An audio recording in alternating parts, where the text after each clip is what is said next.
Good morning, Game Masters, and welcome back to GM Philosophy, where we dive into the biggest and most controversial topics in tabletop RPGs. Today, we are taking on one of the most divisive questions in the hobby, metagaming. Is it a dirty word, or is it just part of the game? You know, every table has had that moment. Someone recognizes a monster from the monster manual and suddenly knows exactly how to fight it. A player remembers that the GM tends to design encounters with certain patterns and prepares accordingly. Maybe a rogue just happens to search for traps in the one spot they didn't check before. Is this strategic thinking, or is it breaking immersion and ruining the game? Some GMs come down hard on metagaming, considering it outright cheating. Others say that players are always going to think like players and that trying to separate character knowledge from real-world knowledge is impossible. But where is the line? Should GMs punish metagaming, or should they just accept it as part of the experience? And let's be real, are some players just mad about metagaming because they aren't that good at strategy? Today, we're getting into it. What is metagaming, whether it's a problem, and how GMs should handle it at their table. Let's get into it. How you guys doing this morning? Pretty good. That coffee. I think that this topic is a topic that I actually don't. So this is an interesting topic. This used to be a much bigger thing at my table than it is these days. There was a time when metagaming was a massive deal. I used to have some serious metagaming players at my table, especially in the sense of like secret knowledge. Like one player's character would be separated from the group and would like learn something, like maybe spying on the enemy, or they would overhear something. But before they got a chance to report back, all the other players were suddenly jumping into action before their characters even knew it. This used to happen so much that I actually did start to impose the threat of taking action for it. I used to have what I called a metagame counter, like a dice. I would take a D6, and so in metagames, I put it up there and be like, okay, guys, that's the first metagame counter. If it reaches 6, the metagame monster is coming. Oh, yeah, damn. It's like, and I'm not bluffing. If the metagame monster comes here, he will kill all your characters for metagaming. Yeah, funny enough, I was talking to an old friend of mine because I whenever we decided on this topic, I reached out to an old friend of mine named Alex who I worked with, and he had told me the story that it was one of the first times that he had ever played D&D, and he was playing with a couple of his buddies, and they were in a dungeon. They were in this castle of some kind, and one of the players, I think it was the rogue, had run off and was like lurking about, searching for things on their own, and they fell into a trap, and there was monsters coming at them. There was no reason that anyone else in this castle, any of the other players, should have gone to aid him or help him. Yet for some reason, the moment that he fell into this trap and monsters were coming, all the other players were like, we should go check on the rogue. And it's like, no. and the whole thing was that my buddy Alex was like, he's like, I didn't go because it didn't feel right. And that's kind of skeevy stuff that I don't like. Well, one of my biggest moments metagaming as a player, this was, probably almost a couple of years ago now. I was in this campaign. My player was a strategist. My player was a fighter, a battle master fighter. I love battle masters so much. And we had set up this strategy. We were doing this sting operation on this really sleazy merchant that had stolen this ancient artifact, and we were gonna, repossess it in the name of historicity and restoration. And I set up this whole strategy. Part of the thing that my character was supposed to do was wait across the river from this guy's mansion for my team to come out the back door and with the artifact and provide cover fire. Well, then the GM rolled on a weather table and it was super foggy. like to the point where I couldn't even see the mansion. And so then my character is sitting there. And go back upstairs. Yeah, go finger at me. Sorry. Apparently it's wake up time for my kids. And and so I kept on asking, and meanwhile I'm watching this unfold. I'm watching the barbarian rush in. I'm watching the artificer murder somebody. It was supposed to be stealth operation, obviously, and we know how that goes. And everything, I'm watching this stuff and I'm like, this is what I built my character to do. I built my character to get into fights and be good at them and all this stuff. But I kept on asking the game master, I was like, what do I see? What do I hear? And it was like roll perception, roll stuff. And my dice was so cold that night. And I didn't see or hear anything. I didn't know anything. And I was like, but I can't, my character doesn't know that this is going down. And I refused. I refused to jump across the river. I refused to do all the stuff. Like I can't know that. My character doesn't know that. I was watching this unfold. I think that entire night I rolled once. For a session that I personally had planned for all the time. And so almost as a player in that circumstance, I wished that metagaming was a little bit more acceptable, because I was like, this is my entire night. I've waited all week for this situation, this scenario, this fight, which due to a little bit of less than grand game mastering and a little bit of less than grand playing from the other people in the party, I was completely out of a situation that I, John Haney, had planned out, strategized. My character had planned out, strategized, and now was being completely left out of. And metagaming could have rescued me from that. At the same time, as a game master, since then I started game mastering, I would have agreed with that player.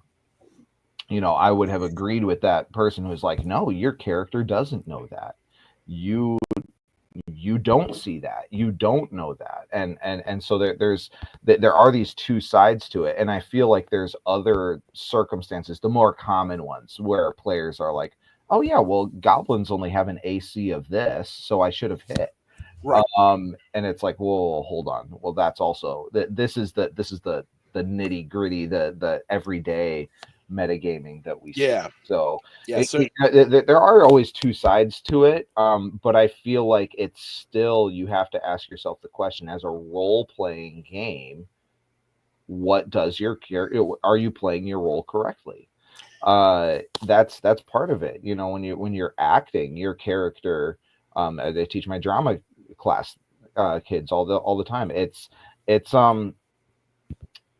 you have to be what your character is. You can only know what your character knows. You can only accomplish what your character could realistically accomplish. And that's, that you have to be able to limit yourself to that, or else the story starts to fall apart a little bit.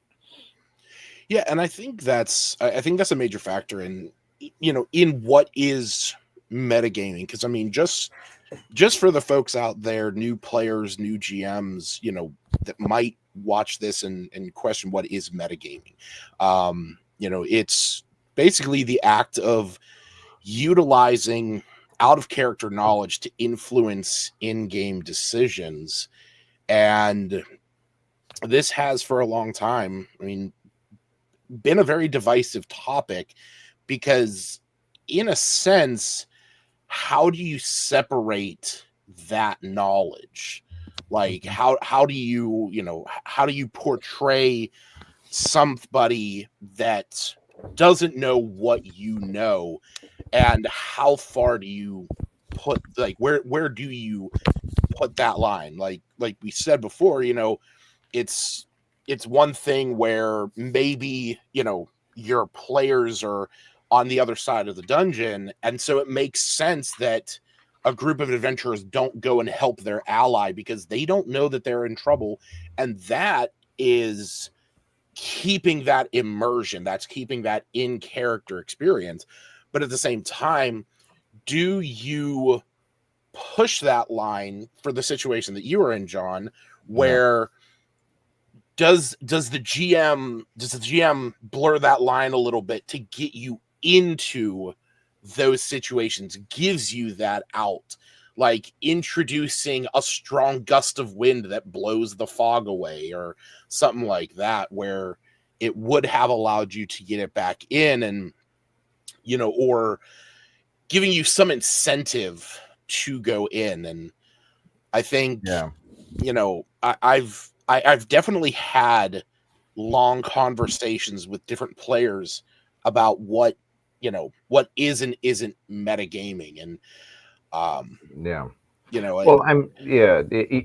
where is the line, and that was part of the question in the intro. Where's the line there? Right. Because meta, meaning beyond or outside of, is this sort of, are you outside the game? What does the character know versus what are you seeing it as a board game where you can see, if you're playing Monopoly, where every other person is on that Monopoly board, right. and exactly, if you're playing Risk, everybody else's troop movements.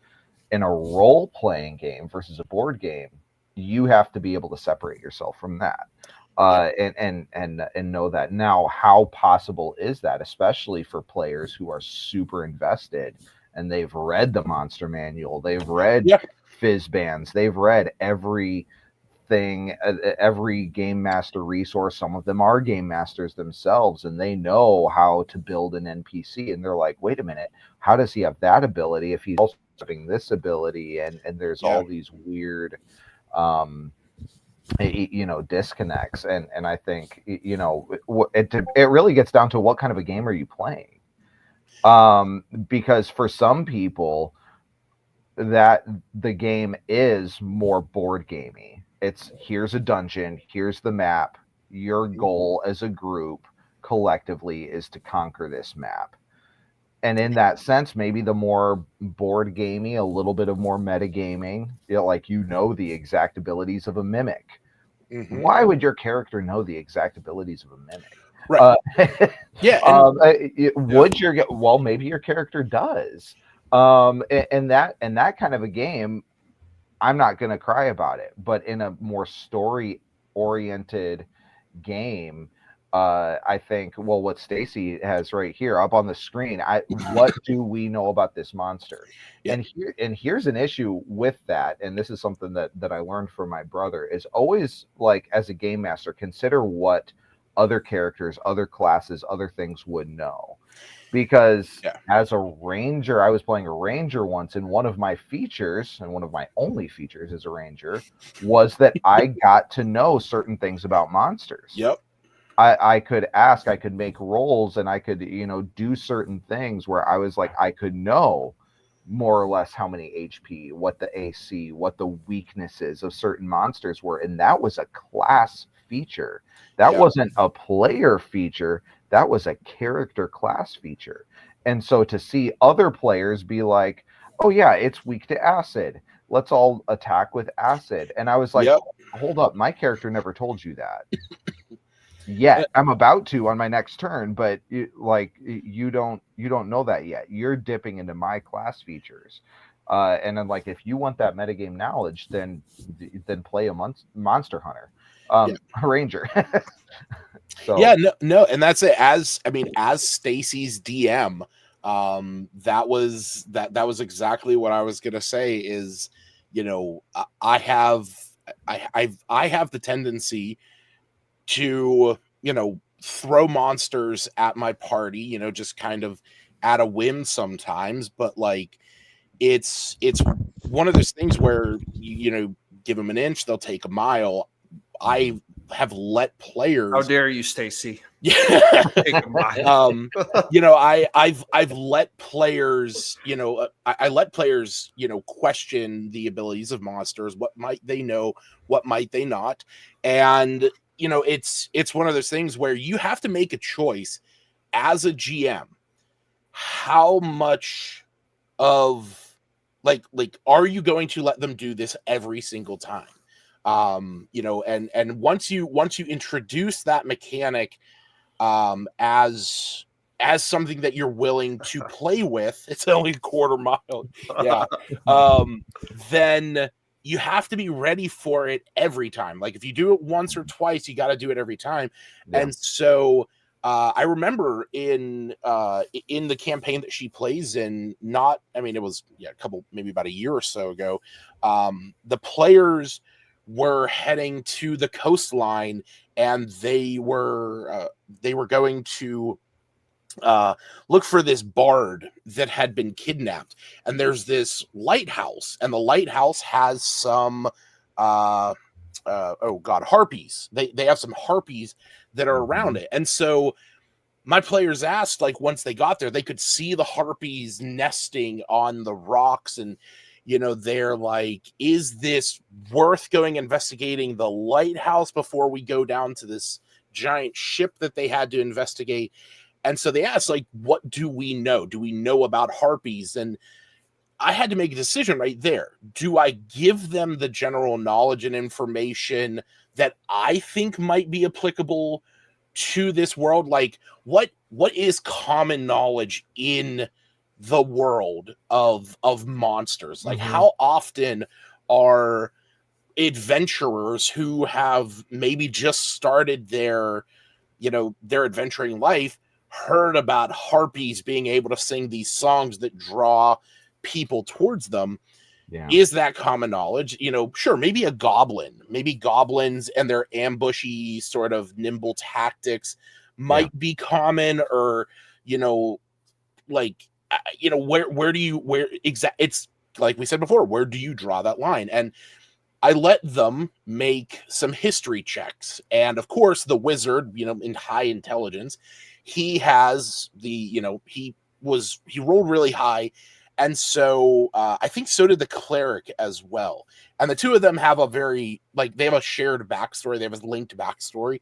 And so we came up with it in the game right there, where they had an experience years ago where they encountered some harpies and they knew about the siren song. But eventually, like you were saying, John, about knowing monsters' weaknesses or maybe armor classes and stuff like that, I introduced a book of mechanics from the GM layer or the DM layer. And one of the things that was in it is an ability called Recall Creature.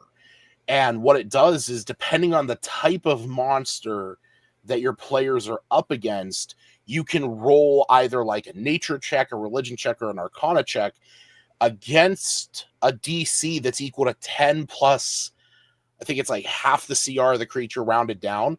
And if you beat that, you're able to learn like its highest ability score. I think if it has vulnerabilities or resistances, or a general description of like one trait that it has. And that plays into their skills of like, oh, you're fighting a demon, you're fighting a devil, so this is going to be a religion check, or you're fighting an aberration, so this is going to be arcana, or you're fighting an ent, so it's going to be nature. And so that allows it to play into their skills. But like you said, if you're a ranger or if you're a monster hunter and you are built to have certain knowledge, is it taking away from that class design to just kind of give a bit of a carte blanche approach to this? Why did I even play a monster hunter if all of these other characters can do the same thing my character can do? Right. And that is a feel bad for people who built that character to be knowledgeable about monsters. And I think of Skyrim, for example, that when you face a troll that first time going up to High Hrothgar, yes. And here's the thing about it. Your character, unless you've gone to very specific people and talked to very specific people, the Dragonborn doesn't know that trolls are weak to fire. Yeah. If you're following the main story, continuously, which at this point in history, who does that anymore? But the first time playing through it, your character might not have known that trolls are weak to fire. Now, I mean, classic monster design since, Yep. since Gary Gygax put them together. Yeah, trolls are weak to fire. But how much of that does your character know? And I remember the first time I played Skyrim through, I got to that troll and I was like, how do I beat this thing? Its health bar keeps going back, which is also meta Yep. knowledge. It's like it just won't die. Oh yeah. And then and I texted my brother. He'd been playing Skyrim for a couple of years at that point, and he's like, do you have a fire spell? I was like, I mean, didn't everybody kind of start with a fire spell? He's like, well, yeah. So yeah, use that. And I was like, oh, it's a cakewalk now. Yeah. And that's a little bit of like, well, my character didn't know that. Now I know that, but I could use that to beat that encounter, and so there's a little bit of that in regards to monsters. And then battlefield tactics is another one. Like, why is it that wizards always know exactly where to put a fireball? Yes. They even around corners, they see that group of Right. goblins around a corner. They saw that on a battle map. Their character didn't see that. They Yeah. said, oh, well, I'll hit 5 goblins instead of 3 if I put it here, because there's 2 more goblins around that corner. I'm gonna mysteriously, for some unknown reason, put my fireball right there, because they want to make the most out of their spell slot. And so there's little things like that too, where it's like, you don't know those goblins are there. Yeah.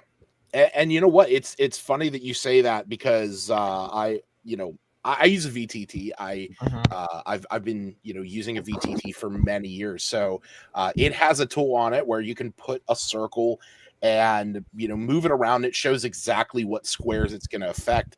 So we've had that scenario time and time again. One of my best friends plays a wizard in the game that Stacy plays in, and his fireball, he is a fire evoker through and through. That's his specialty. He has elemental adept and a special talent called elemental master. So he's all about fireball. And it's exactly that, where it's like, there are times where, I question, in the heat of this battle, are you so specific that that if you place that circle right to the right of where we had it originally, that you'll actually get this enemy in here, and you won't even be anywhere near an enemy. And I remember years ago I played a sorcerer who I specifically built to be he was like a pirate. He was a sailor, and he carried around a sextant and a compass and stuff like that. And those were part of his spell casting focuses. Those were part of his equipment, was that he would look through the sextant to find like his range and like where he needed to place stuff, because I wanted to give an in-game reason of why he was so particular on that information. Because counterspell, for example, has a range of 60 feet. So right. Can you eyeball 60 feet? I know for hell a fact I cannot. But yeah. if I'm carrying around some navigation tools like a sextant or a compass or something like that, and I'm trained with those, which Ignatius was, then I know that I can look through that and figure out my range and take 4 strides back, and now be out of your counterspell range, but still be in range for my own spell. So that to me is one of those things where I have reiterated that to different players over the years, when the concept of meta knowledge and metagaming comes into play. Is the phrase that I've used is make it make sense in game. Yeah. Why they know this. Like if you want to have access to these things, I'm willing to play ball, but you need to make it make sense why your character knows this. Yeah. One thing, and it's funny that metagaming is the topic for this week, because I just had a student who was clearing out his bedroom from all his old childhood books. He said your kids might like this book, and it's the he was absolutely correct. It's the How to Train Your Dragon. Oh, sick. Well, so it's the book that the movies were based on, and in here, you can see fear factor, attack, speed, size, disobedience is another stat. Now, so here's the thing: is that this is in world. Yeah. There's a little kid in the world, Hiccup Horrendous Haddock the Third, who is who observes dragons and writes down these statistics. The thing is, this is a kid who's observing these dragons out in the wild and estimating numbers to give them and these statistics. And there's a whole book of them, and it almost looks like a little monster manual. And so here's the thing: is that are all these numbers accurate in the world of How to Train Your Dragon? Are these accurate numbers? And you would have to say probably not. These are all, these are all related directly to the experiences of this particular kid in these particular circumstances, writing down his impressions of what these numbers are. And my advice to game masters dealing with metagaming players is to tell them the monster manual, fizz bands, all that stuff, it's equivalent to this. Those numbers might be inaccurate. Those numbers might be flexed. Even the abilities that are described here might be wrong. That everything you think you might know from whatever book that your character definitely didn't read, but you, the player, did, it might not be correct. And I there's almost never a monster in my game that I didn't touch in some way. The stat block, I'm altering stuff all the time, whether it's the stats, the AC, the even the abilities. I'm always tweaking monsters, even if it's just a little bit. I'm tweaking it so just enough to give players like, oh wait, a 14 doesn't hit, no. And so people ask, well, what about the monster? And I've even had players ask, well, what's its AC? And I'm like, well, it's got these armor plates on it. They were fighting on kegs. I'm like, it's got these armor plates on it, and it does have a little bit of fleshy bits poking out, but it's mostly very armored, and it's got these big claw things. And they're like, what's the AC? I'm like, well, I'll start shooting it and find out. How many times at your table have you been in combat, and one player looks over at another and it's like, hey, how you doing? Do you need any healing? And it's like, oh, well, I'm about a 37 out of 58 if I had to put a number on it. I have some players that actually don't metagame in that regard. They're like, my character's looking bad. There's and they don't give numbers to each other. And they're like, he's looking real rough. Yeah, I always appreciate that. I like. I like whenever you can make it in context. Where, just take that extra second to, think about a descriptive, explanation of like, you could see, well, I'm not looking too good. I'm breathing heavy. I'm bent over. I'm struggling here. So I have 3 examples in my current party. Well, I have 2 players that are more casual gamers. They don't even own the monster manuals. They have no idea. They're just playing the game. They're role playing. They're having fun. Love it. I have another player who has been a game master for a lot longer than I've even been playing the game. He knows the monster manual inside and out. He knows all this stuff. And he has several times said things that his character wouldn't know in game, in character. Yep. And there have been, about monsters, about the world, about the universe, about stuff, that's maybe generally true in D&D, but might not be true in my homebrew world. And I've always been very quick to respond. And here's a little piece of advice for game masters: is say that's what your character believes. Yeah. And it's like, it's like, oh, they're weak to acid. That's what your character thinks. That's what you've been told.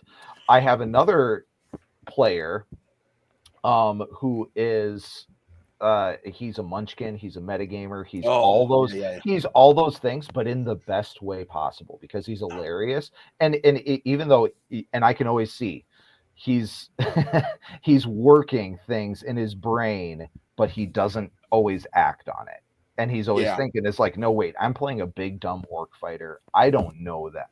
I know that, but my character doesn't know that. And so I'm gonna sit back on that, and and I can see him almost playing a game with himself of how can I use that metagame knowledge in a way that makes it seem like my guy made a mistake but actually stumbled upon a weakness. I was saying that's maturity and respect. Yeah, and I have another player who is also a GM and also been playing a lot longer than I have, even, where he's like an anti-meta gamer. He will go out of his way to do the opposite of what he knows out of character.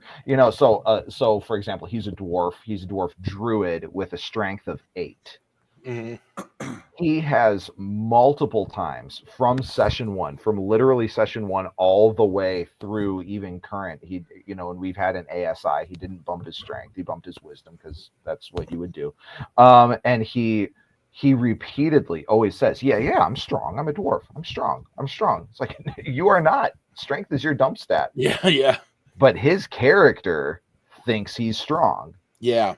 And so he's gone out of his way several times to try to attempt athletic things and then failed miserably and been like, oh no, I must be having an off day, and all this stuff. So it's like, I have these 3 very different approaches to metagaming. One where it is very tactical, very systematic, and he doesn't like lean into it and attack it all the time, but it's like that. And then I have the other guy who's like playing this weird little metagame in his own mind.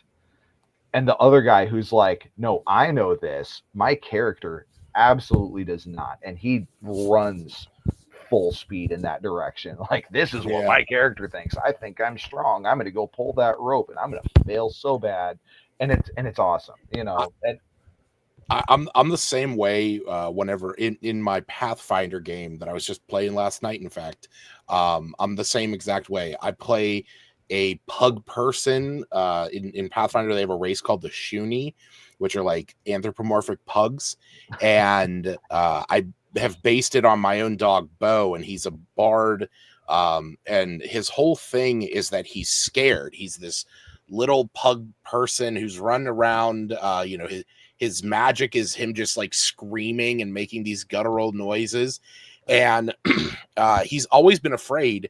And I've been playing him into getting into like psionics and fear elements that he can bestow upon enemies and debuff them.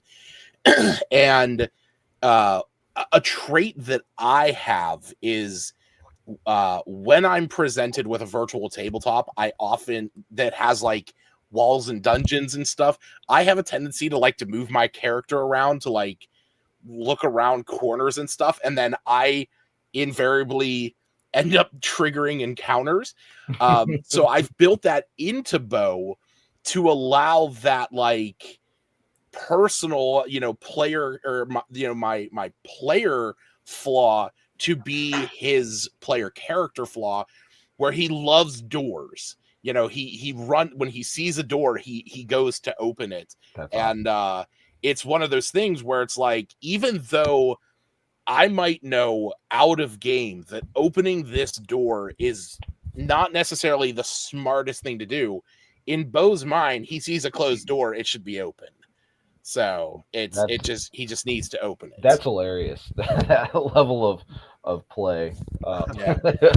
Now, as we round the half-hour mark here, we actually rounded it a little while ago. Going to do a couple things. Number one, if you haven't joined the Discord, make sure you join it, GM Philosophy Discord. Second thing, you'll find a link in the Discord to a new ebook I've created called Mastering the Game, 10 Essential GM Tips, how to take them to the next level. The whole goal of GM Philosophy is to empower game masters to run better games. And if you want to find my top 10 tips for what I think can help game masters take their game from zero to hero literally overnight, you want to check out this ebook. Or if you're an experienced GM and you already have a great game, well, check out my book and tell me if you agree or disagree. I would love to hear about it. And with that being said, I want to get a little bit punk rock about this topic. I'd like to go through each of us, and I'd like to give a definitive answer to the question, how much metagaming should we allow? I would love for us each to give a straight as black and white of an answer as we can to that. And I'd like to go with John first. John, I'd like to hear what you have to say about this. So how much metagaming should the GM allow, in your opinion? Only as much as can't be helped, because we are playing a game. There's a certain amount of metagaming that you literally can't help it, because players just saw this other player hit the monster with a 14 attack roll. They now know that the AC is 14. They know that now, and you can't help that. And so there's certain things that you just can't avoid, and I think that some of those things are okay. Don't get mad about it. And that's something that you can, just kind of deal with in our own maturity as game masters. On the other hand, there are certain things where you should almost shut that down. And like I said, so in-world knowledge. So I have a player that is talking about, and he even asked the player, he asked me, how much information are you willing with my character sharing about my knowledge of the planes of existence and all this stuff, and we actually discussed this outside of session. I said, there are theories. There are multiple theories about how the planes work. There are multiple theories about the cosmology of all this stuff. And you can, shoot off as much as you want, but you need to know, whether your character does or not, you need to know that that's only one opinion. That's one theory. That's one idea. And there have been times where players have, talked about certain things, and I have actually just said, I've inserted there as the game master, that's what your character believes. And that's just that little way of me saying, watch it, you're treading on metagaming territory now. Like, you might think this, and I might be tweaking that now. And then there's the filthy metagaming.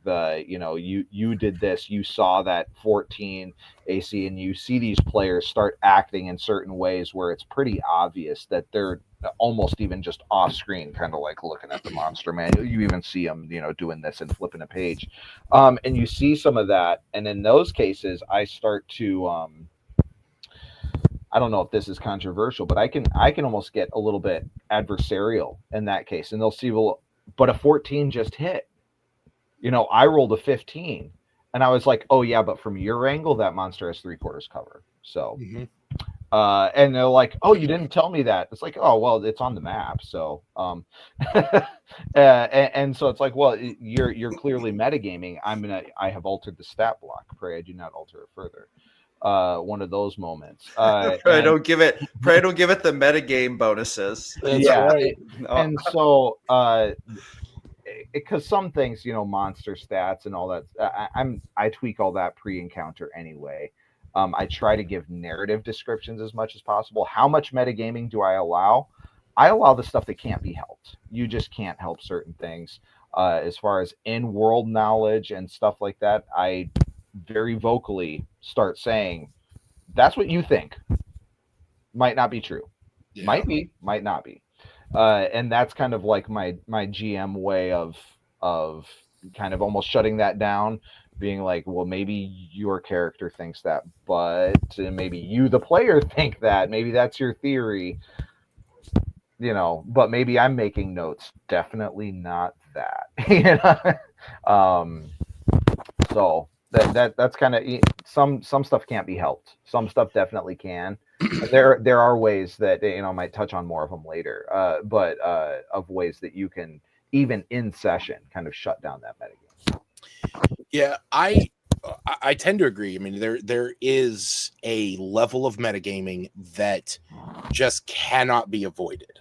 and I think though, there's there is good metagaming and there is bad metagaming, and I think any metagaming that enhances the experience, keeps the game moving, and like promotes that that party cohesion is okay metagaming. Avoiding like knowing that your character might be wanting to punch another player's character but not wanting to derail the session, so you put those feelings aside. It prioritizes the group aspect of it.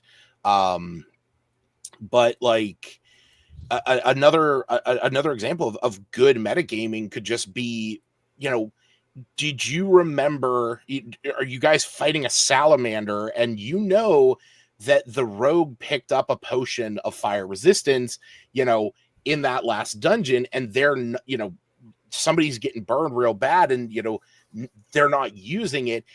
I don't think that's bad, metagaming where you say like, hey, didn't you get that potion? Not necessarily your character knowing it, but that is something that can help elicit that, that sense of teamwork.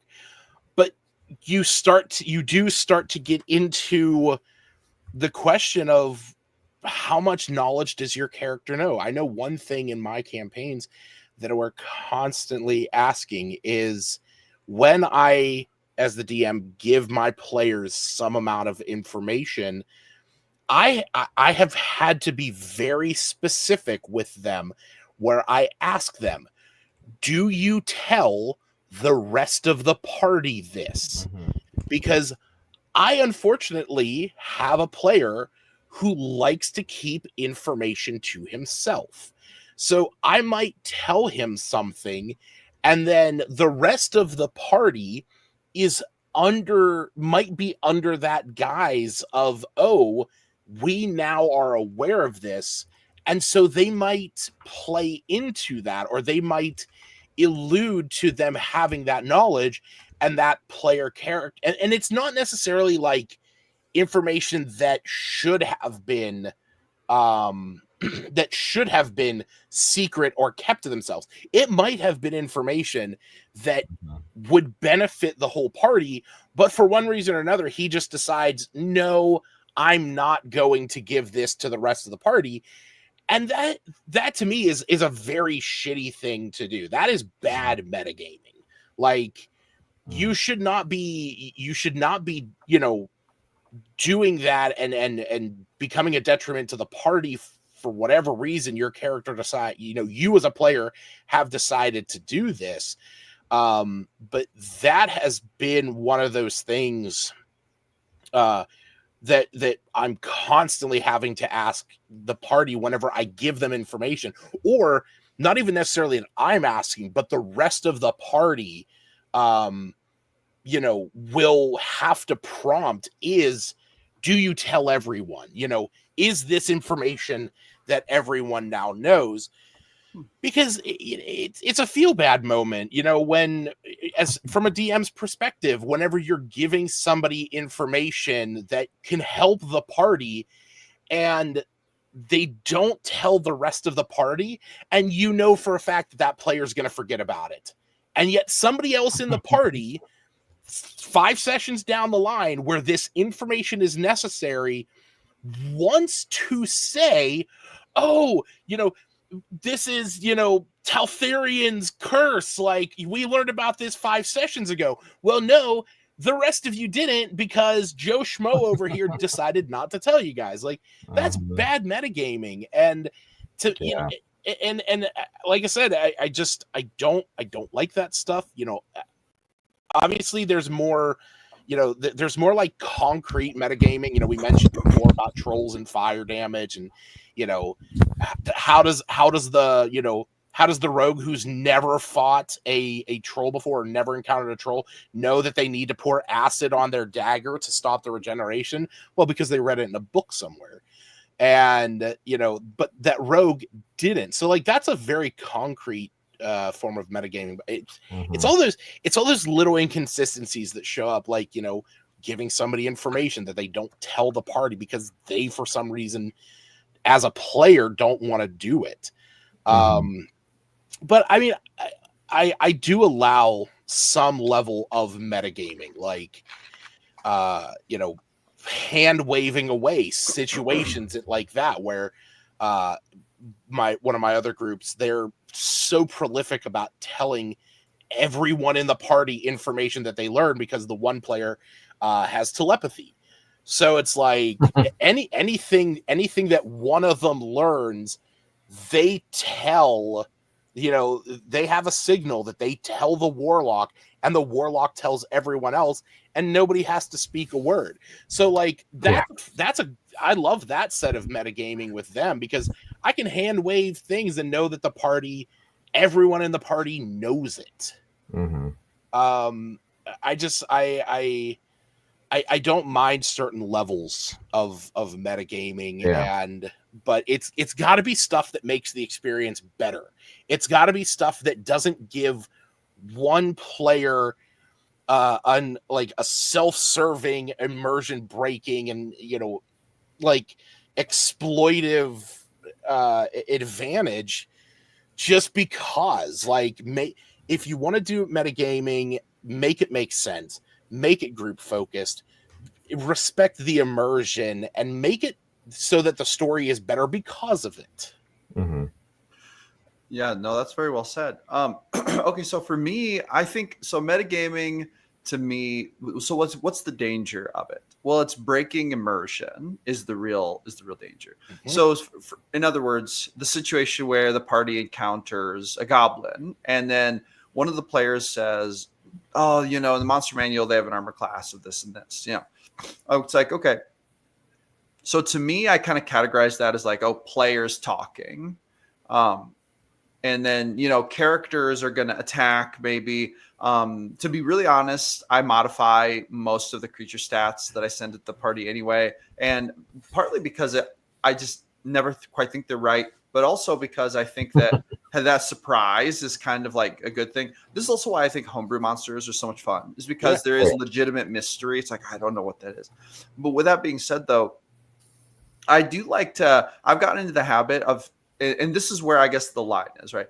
So the line would be, okay, your character actually doesn't know about something that's going on that you can't see, but now you're acting on it like in an obvious way to me. So metagaming about creature stats, to me, this is an acceptable like level of metagaming. I just think, this is the players getting excited about this creature. They know about it. Maybe their characters act on it, but a lot of times it's like, they don't act on it in a super obvious way. Like, it's not like, quick, give me some of that metagame knowledge. Oh yeah, okay, my character is going to do that. It's a lot more subtle than that. And so it's like, okay, that's fine. I don't really care. And it's kind of fun. The part where I would draw the line is like, one character went off on their own, and while they were gone, they learned in 10 minutes there's going to be this sneak attack on the home base. But then at the home base, nobody obviously knows the information. So, but then what if they jump up and start preparing for it? That would be like an unacceptable level of metagaming. Now, here's what I do about it. And I've come to do this more and more with more things in my game, is I just talk about it above table. I feel like there is always two scenes. There's the scene where me as a person is talking to the other players, and there's the scene where the game master is interacting with the characters. So what I will say is I'll be like, if they do obviously take like a metagame action, I'll just literally stop and say, hold on though, I don't think your character would know about that though. Like your character wouldn't have known about that. And then, I mean, like I would say 97% of the time, the character's always, if that happens, then the player stops and they think, or they say something like, oh, I guess you're right. In kind of like, I wish you wouldn't have said that kind of way, but they'll like sheepishly stop the metagaming. And so that like almost always fixes the problem. And then every once in a while, I have one player in my core group who actually gets high key upset about things like changing monster stat blocks, which is really interesting. So like, for example, if there'll be like some kind of creature that's kind of well known, for example, like a let's say there's a beholder, and then they're fighting the beholder. If just one thing happens that seems to deviate from normal, like the monster manual stat block rules is written, he'll be like, wait a minute. I just want to confirm that he's doing that because that's not in the monster manual. Wait, you mean he rolled a 21? You rolled a 17. He got a 21 on his intelligence. They have a +3 to intelligence. Yeah. And so what I'll often say is I'll say something like, so no, your character definitely sees the beholder do that, which would tell you as a player, you as a player could probably take away from that piece of knowledge that I have probably altered the stat block to some degree for what that's worth. You know what you know, but it's definitely you're nicer than I am. I'd say roll. I'd say roll for deal with it. Well, and that's what years ago I forget who coined it, but somebody said in a video, it's like, even if you have the same GM running the same exact module using the same system and the same books, does not mean that every time the scenario is going to be the same. That goblet does not have to have a 13 AC.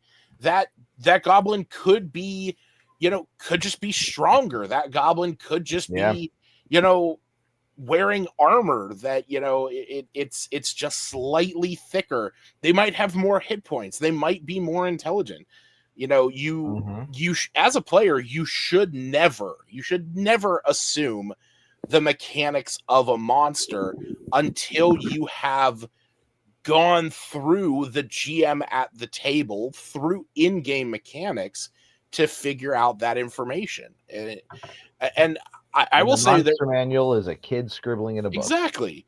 And I will say there's one example of metagaming, and I don't necessarily know if I would say that it's good or bad necessarily.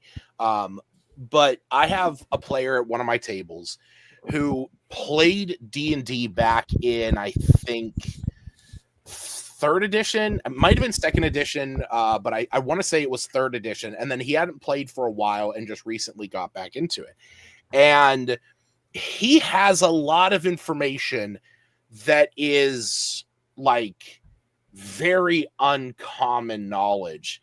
And one of the particular situations that we ran into was something about, I had them going through a small dungeon, and they encountered some ettercaps. And I just threw ettercaps in there because legitimately I was trying to make it a fungal dungeon with some stuff. And I started looking up the different names of myconid and stuff like that. And when I searched up cap for red caps, and I found the gnome red caps and stuff, and but I found ettercaps, and I'm like, oh, is that a mushroom? And then I looked into it, and I'm like, oh no, they're a cool humanoid spider thing. And I'll put them in there. They'll be caretakers for the myconids. This will be funny. But whenever we were playing and I got to the ettercap, the one player was like, oh, I shouldn't be near this thing. And I'm like, why? Or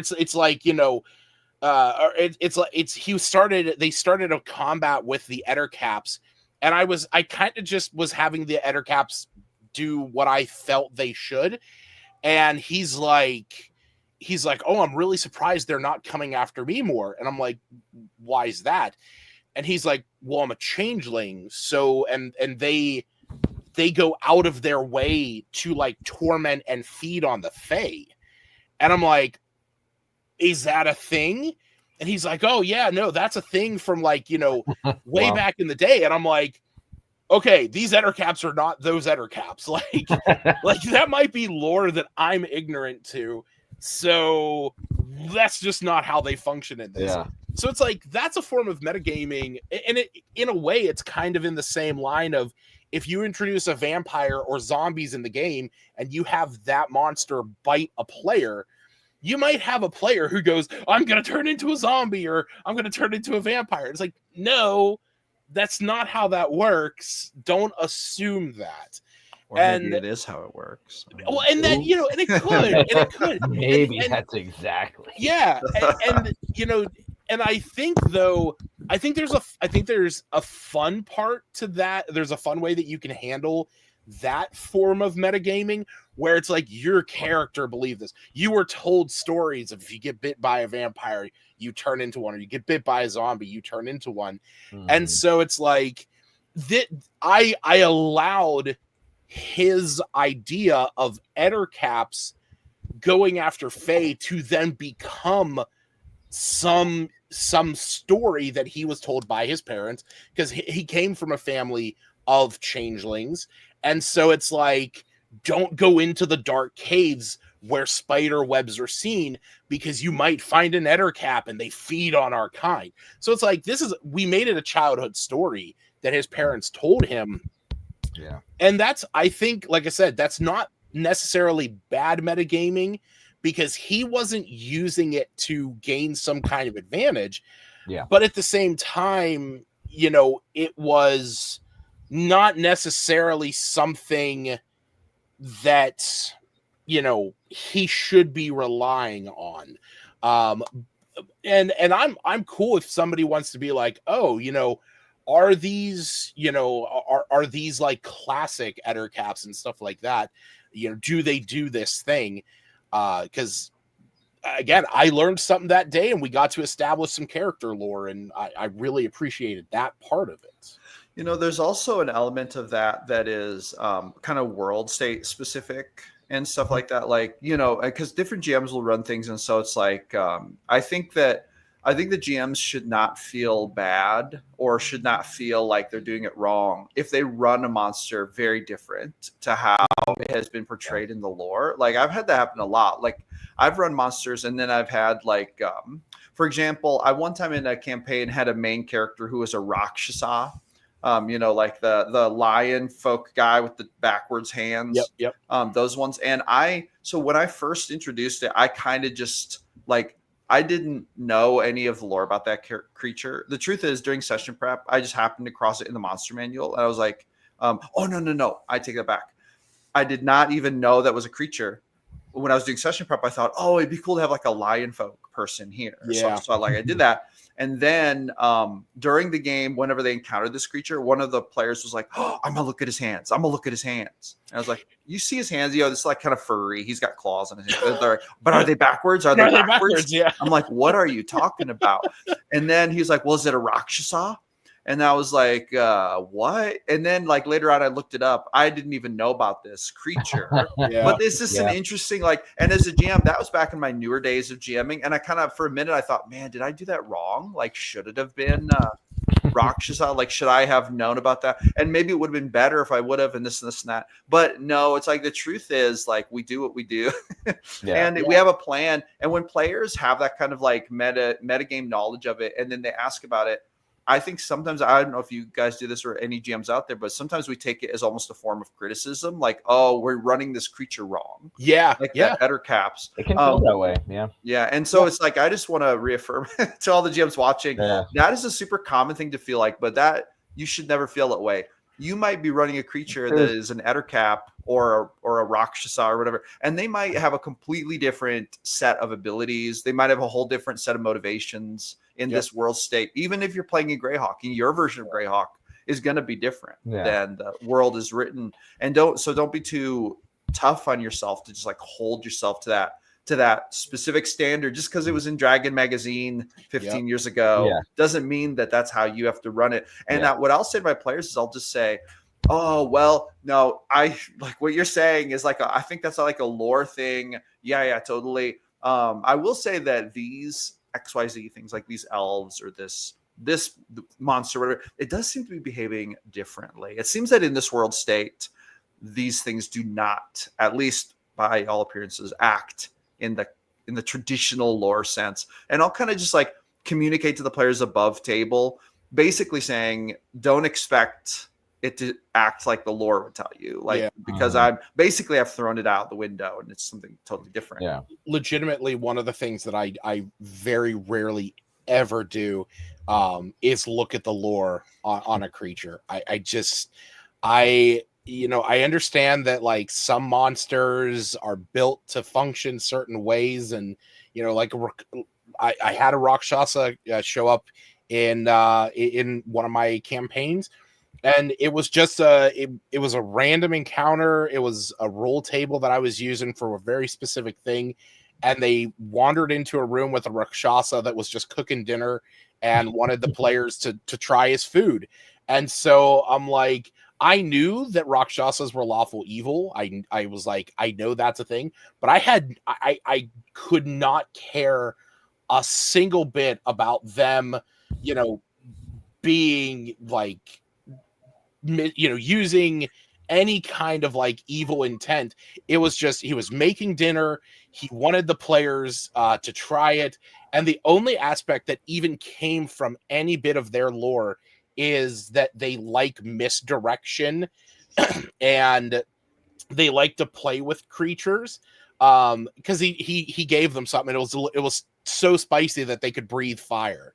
And they were like, "Can we get like a vial of this?" And I'm like, "Yeah, it's a potion of fire breath, but you take 1d4 damage when you fire damage when you drink this because it burns your tongue." Yeah. But like when I ran the Ettercaps, for example, I was like, I look at the art of it and I go, "Oh, this is a really sick humanoid spider thing. This is so gross, and it looks like the monsters from this island Earth, and like I totally want to put this in there." And then I look at the stat block and I'm like, okay, CR2, I see it's got web walker, I see it can do web, like great. I know the mechanics of what I'm gonna do, but I do not even look at the info tab. I don't care about it because I'm going to run this monster in the way that I want the encounter to go. Oh, no, you got to show the new art. You got to show the new art for this. Hold on. Is there newer art? Okay. Hold on. I'll yeah, no, you got to see the new art here. I'll send it to you send it to you on Discord. Okay. They're so nasty.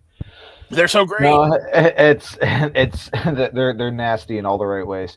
So I mean it's one of those things where, and somebody had mentioned, are we going to talk about good metagaming? And I think, oh my goodness, look at that. So nasty. I hate it so much. It looks like the soldiers from Rick and Morty. Yeah, it looks like, oh god, yeah, it's so good. Oh man. Here, hold on. Look, okay, we gotta. I gotta see if you guys see it the same way that I do. Tell me that thing doesn't look like this. The monster from this island. Oh my god. If you haven't ever seen This Island Earth, there's a Mystery Science Theater movie on it. Yeah. And it's one of the Mystery funniest Science Theater was a wild thing. That was like a special kind of TV before its time. Yeah. Somebody once described Mystery Science Theater to me as watching a terrible movie with sarcastic friends for people that don't have sarcastic friends. Yes. Yes. Oh, loved that. And I was like, that is too accurate. No, and I mean, coming up on the hour here, my family's about to have breakfast upstairs. Yeah, so, we should wrap it up. There are certain types of metagaming that I would tell game masters everywhere, don't fight it. Character optimization, is that technically metagaming? Absolutely. Yeah. Don't fight it. It's okay. Yep. Don't worry about that. A wizard placing a fireball just perfectly so it gets 2 extra goblins. Don't fight that. It's okay. Let it go. Players pulling out monster manuals to argue with you, that's toxic. Yeah. Fight that. And in those cases, I would say, just tell them, I'm not using the monster manual goblin or the monster manual Ettercap. I'm using my own version, and you can deal with it. You can figure it out the way that the game is meant to be played. And those are ways in which you can directly confront that. And there are other ways where players try to get some metagame information in which my advice on that would be give it to them, but narratively. Don't give them numbers. Don't give them a page number. Say, oh, well, it's covered in these chitinous armored plates. Yep. It's covered in, well, that zombie has chainmail on for some reason. Don't, well, what's the chainmail going to do to the zombie? I don't know. What is it? Old chainmail? Is it rusted out? Is it, well, okay, they're going to have to fight it and figure that out. And so giving things to them narratively rather than numerically, I think, is a big way that you can fight metagaming. And I think, Josh, you've even had videos about this where a monster can kind of go into a second phase. They hit a certain level in their HP, and they're like, oh, well, you see this fury come into its eyes, and you see like the maybe some of the armor plating has been stripped away, but now it looks angry, and now it looks more furious, and it's bloodied, and it focuses on you, and you're like, oh no. What does that mean? You're about to find out. And maybe you pulled out a whole new stat block for sure, this, and so there's certain types of metagaming that just don't fight it. It's okay. We are playing a game, and we the game masters have to deal with that as well. We're not movie directors, we're not novelists, we're game masters. Yep. Some parts of it and it's a game master. Yeah. So, and then there's other things. Yeah, absolutely shut it down. And like, oh, that goblin has cover, deal with it. And there's other things where deal with it narratively, and you'll have that you'll remind people that we're in a game, we're in a story game, and you're starting to tread on that metagame territory, and this is my way of kind of reminding you that I'm not going to give you that numerical information. I'm not going to tell you what stat block I'm running or whether or not I altered it and in what ways. So that's kind of my final thoughts on it. There's good stuff, there's bad stuff, there's in between stuff, and I think every encounter with metagaming with every player is going to be a little bit different, and just have the maturity to recognize the acceptable stuff from the unacceptable, and what are some of those fun little tools. Just tell it like it's a story. Don't read a stat block to them. Tell them what they see. Tell them what they feel. Tell them what they smell. Tell them all those other things that will re-immerse them in the story and get them thinking about the story and the monster rather than the numbers. And I guess kind of like one of my final thoughts on this, and I think this is kind of a bit of a cop-out answer in a way, but I think it is just so true. One, if metagaming is happening at your table and it is negatively impacting your experience, or you can see that it's negatively impacting other players, communication. Just talk with your players. Sit down with them together, express. It's crazy if you just talk with people like adults. What? And it's like, you can have that conversation and just say, hey, in this last session, so and so did this, and I just want to know where everyone is at on this, because my cop-out answer is every table and every group is going to be different, and you're going to need to set the expectations for each group individually. What I do in my Phandalin 5 campaign and what I allow in metagaming in that, I might not allow in my New Age campaign, and I might not allow in my the game that I run in person. So, there's you want to set an expectation. You want to make sure that everyone at your table is really at the same mindset of what is and isn't acceptable.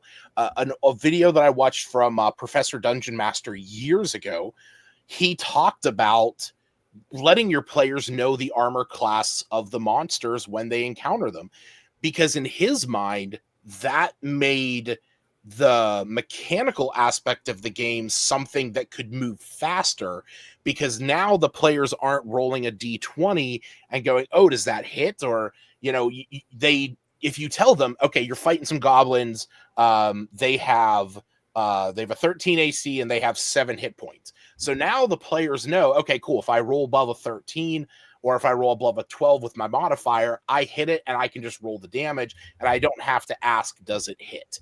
And to him, that was something that was good metagaming in a way because it allowed the mechanical aspects to move faster so you could get back to the narrative, to the role play and to stuff like that. And it calls into question, does the mechanical aspects of your game need to have narrative immersion aspects? Because at the end of the day, it is a game. And that's something that you as a DM and your players need to just communicate and be comfortable with one another. Because at the end of the day, that's all that matters. You know, in various scenarios, you got people out there that are streaming their games or they're, you know, getting paid to play D&D, but 99% of the games that are being played out there, the stories that come out of it will be spread word of mouth to everyone, but the mechanics, those are going to live and die at the table, and nobody's got to know what you guys are doing mechanically. Very well said. Very well said. All right. I love it. We're going to wrap it up here. I want to give a huge shout out to our Ko-Fi supporters, especially our latest gold level supporter, Craig. Yeah. Craig, thank you so much for supporting the channel, for supporting the stuff we do on the YouTube and the Discord and on the email list. If you'd like to become a Ko-Fi supporter, links in the description. You should just click through, join, support the channel as we grow and continue on our mission to help game masters run better games. Kelvin, John, thank you so much for joining us on the show today. Yeah. We do this mostly every Saturday morning at 6 a.m. unless there's some kind of like situation that messes with our schedule. But we're here every Saturday morning. Have a great day, everyone. Roll some D100s for us at your next game this weekend, and we will see you on the next one. Bye, everybody.